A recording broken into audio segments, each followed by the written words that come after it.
తాజా అంశాన్ని చూస్తున్నాం. పశ్చిమ గోదావరి జిల్లా కొవ్వూరులో తెలుగుదేశం కౌన్సిలర్ పాక గోపాలకృష్ణను దారుణంగా హత్య చేశారు.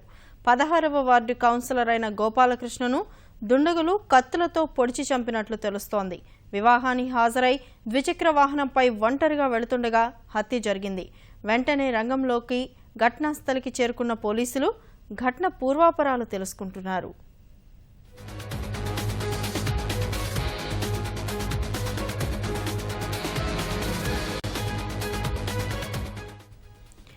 పశ్చిమ గోదావరి జిల్లా కొవ్వూరులో తెలుగుదేశం కౌన్సిలర్ పాక గోపాలకృష్ణను దారుణంగా హత్య చేశారు. 16వ వార్డు కౌన్సిలర్ గోపాలకృష్ణను దుండగులు కత్తులతో పొడిచి చంపారు. వివాహానికి హాజరై ద్విచక్ర వాహనంపై ఒంటరిగా వెళుతుండగా హత్య జరిగింది. వెంటనే ఘటనాస్థలికి చేరుకున్న పోలీసులు ఘటన పూర్వాపరాలు తెలుసుకుంటున్నారు.